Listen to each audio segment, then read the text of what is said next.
Our guests tonight are David Cole, a constitutional law specialist at Georgetown University. He joins us from Watertown, Massachusetts.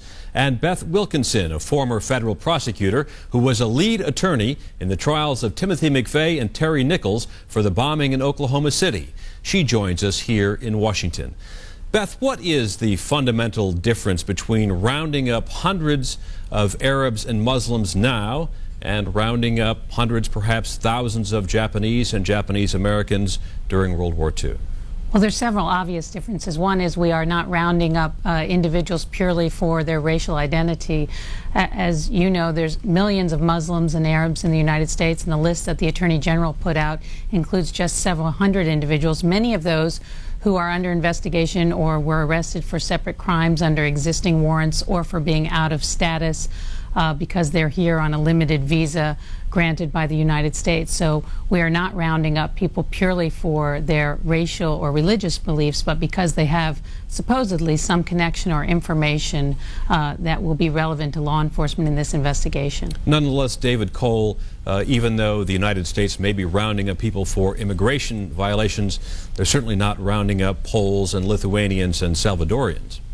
Well, that's certainly true, and I think it's also quite clear that these 500 people, among these 500 people, many of them are no doubt innocent of any involvement in the September 11th attack, and so you've got people locked up for up to 2 weeks who are not involved in the attack whatsoever, essentially to interrogate them.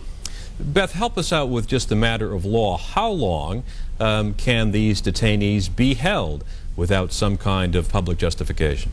Well, it depends on what they're being held for, and I think we have to be very careful about that. For example, in the piece that was shown earlier, there was a story about someone who had been detained as a material witness. That is something that is used frequently in major law enforcement investigations. It was used several years ago in New York when a shipload of Chinese immigrants was brought over and had run aground, and those witnesses had to be detained not because they were suspects in that crime, the captain was the suspect, but because they had material information that the government needed. So if that's the reason that somebody is being held in this case, an affidavit has to be submitted to the court, that person is appointed a lawyer, and they are given due process like anybody else, even though they're not being accused of a crime in this case. What about the immigrants who are sometimes being held for weeks? Well, it depends on what they're being detained for. If they're being detained for being out of status and therefore deportable in the United States, they have no right to be here unless they come under some exclusion, like they're afraid, they're asking for asylum and they're asking to not return to their country. But other than that, foreign visitors who come to the United States when we grant them a temporary visa are here just as that, as guests. And if they remain past the date of their visa and they are detained and deportable, the United States here in this investigation isn't doing anything that they haven't previously been authorized to do. Except for one thing, David Cole, and I think that is the scope of this.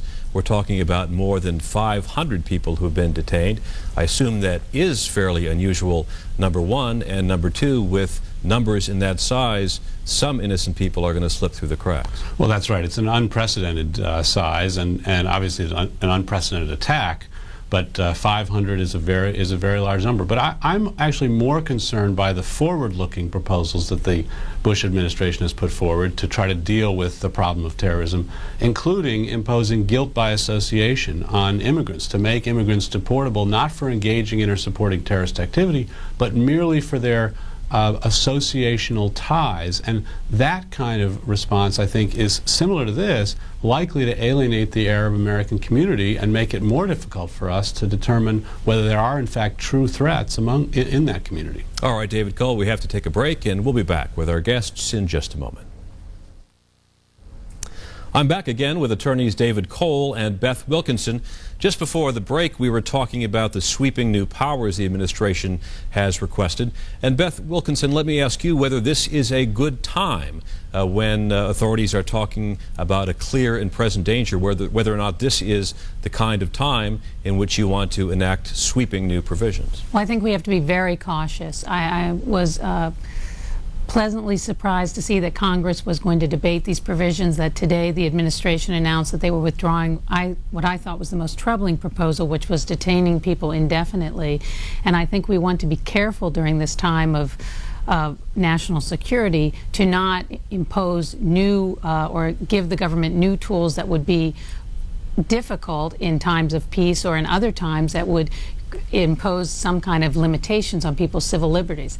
That being said, though, most of the tools that the government is requesting are just that, tools. They're not new rules for the government, and that's what we want to watch out for carefully and make sure that we are not abridging our citizens' civil liberties. David Cole, we've had an interesting response from Congress on this, some very strange bedfellows from the right, people like Congressman Bob Barr, and on the left, Massachusetts Congressman Barney Frank.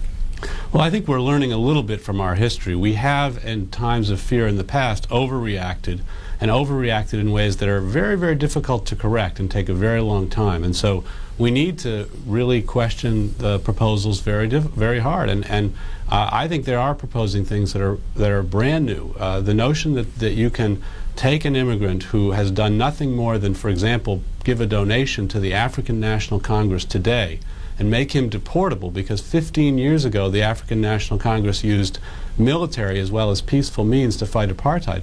That's guilt by association. That's not individual culpability. That's guilt by association. And when we adopt those kinds of measures, we are sacrificing the very principles of freedom, political freedom, that this country stands for. Beth Wilkinson, one of the things that some of these congressmen and women are asking for is a very strong sunset provision so that items which may be passed in the heat of hysteria about terrorism now, the Congress would be able to take another hard look at in a couple of years. Well, I think it depends on what those provisions are, and we have to think about what are the goals of these provisions. They're not only, as I've heard some people discuss, to see if we could have prevented the attacks that just occurred, because if that's the only test we're going to use, most of these provisions are going to fail. But what we are unfortunately aware of is that these terrorists will probably engage in different types of activities in the future. So we are asking our law enforcement officials to try and prevent future attacks.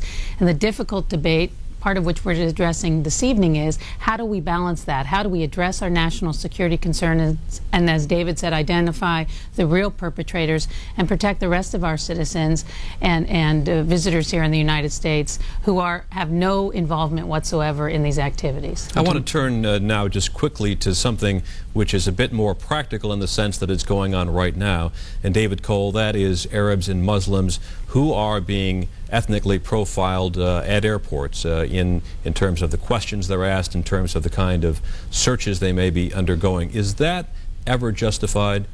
Well, it's justified if you're looking for an identifiable suspect and you have a description. It's justified to take race or ethnicity into account there. But when you start to use it as a generalization, as a stereotype, to say because someone is black, he's more likely to be carrying drugs, or because someone's Arab or Muslim, he's more likely to be a terrorist, that's clearly prohibited. It's also, I think, very ineffective and bad policing. If the FBI and airport people believe that there are true threats in the Arab and Muslim community, isn't it better to try to develop good relations with the Arab and Muslim community, with the millions of law-abiding and peace-loving Arabs and Muslims among us, to try to identify the true threats, instead of using an incredibly broad and inaccurate proxy which has the effect of alienating the entire community and making it more difficult to identify the true threats and distinguish them from the many innocent. I guess at the same time, Beth, authorities don't have time on their side when they're dealing with the public safety of an airplane. That's right, and it's a very specific threat that they're trying to prevent, and all of us are subject to searches at an airport. I'm not suggesting that profiling is appropriate. No one should be stopped purely for their race or ethnicity. I agree with David on that, but if there are other factors and they're being subject to the same search that all of us are being are potentially subject to, I don't see a problem with that. Beth Wilkinson, I'm sorry, we've got to take a break here. We're running out of time. David Cole, thank you both for joining us tonight. When we come back, Muslim and Arab Americans say that despite their concerns, these last few weeks have also been filled with small and large acts of kindness. To receive a daily email announcement about each evening's Nightline and a preview of special broadcasts, log on to the Nightline page at abcnews.com.